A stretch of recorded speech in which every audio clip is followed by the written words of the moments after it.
description.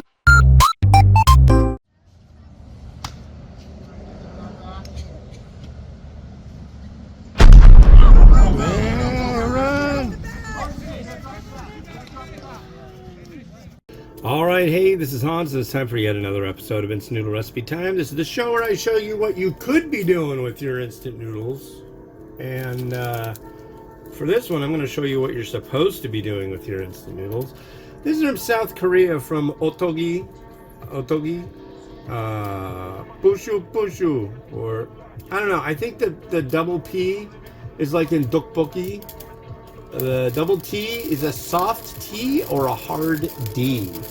And I'm guessing this is a soft P or a hard B. So I'm going with this is Ppushu. And this is Bulgogi flavor. And this is a snack noodle.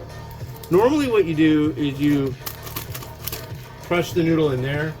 But so you can actually see the process and the amazing way things work in the universe. I'm gonna do it in this clear bag so you can actually see what it looks like when you crush instant noodles. Yeah, I bet you can envision it already, but for those with no imagination, here we go. So I'm going to zip this freezer-sized Ziploc bag shut, and then we simply crunch it up. You might have done this with something like Marchon ramen or top ramen, and when you were a punk kid and you didn't care about doing things properly.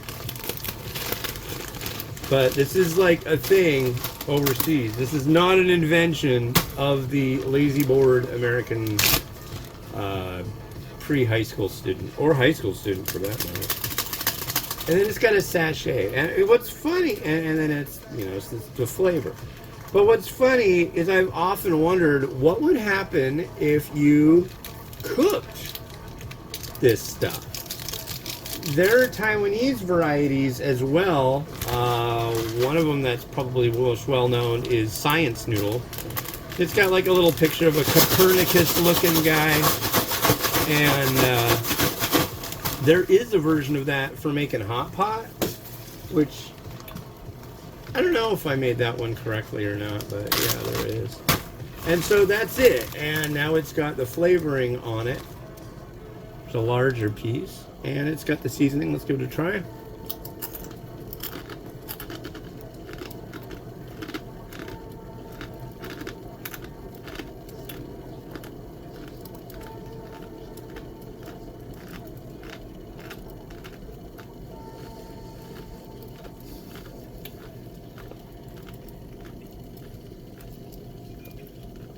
It's salty and it's sweet. Has a little bit kind of a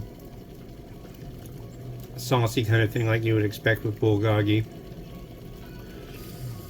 The difference between this and when you get like a packed top ramen and do it, the sachet is the right amount for this. With the top ramen, if you did like, you know, it would always end up way too salty, like disturbingly salty.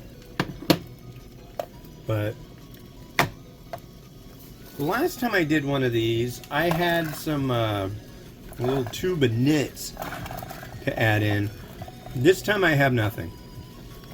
So I'm sorry if you were looking for some kind of new way to spruce it up.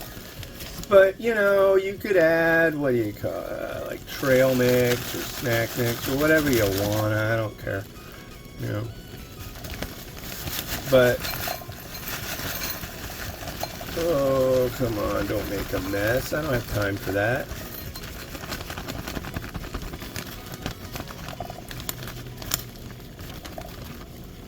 But yeah, that's what you get right there, is a pile of noodles that are crunched up that really can't tell the difference.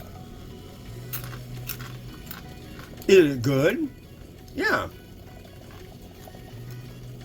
Is it satisfying? Would you want to make this your meal? I don't know about that.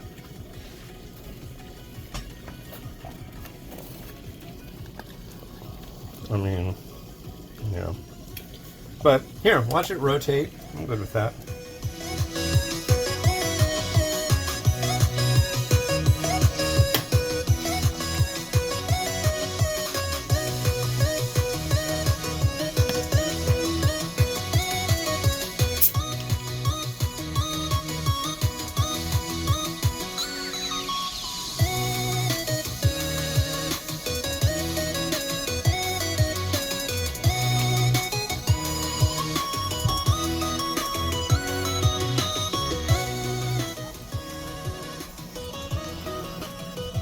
Alright, so there you go. The next one you're going to see is this variety. I can't remember the brand, but it'll be in the post. This is a red oil noodle from China, and a lot of instructions on it, but I figured it out with the help of Google Translate, and yeah. Alright, this has been Hans the Ramen Raider, wishing you enjoyment of your noodles each and every day. We'll see you on the next one. Have a good one. Bye-bye.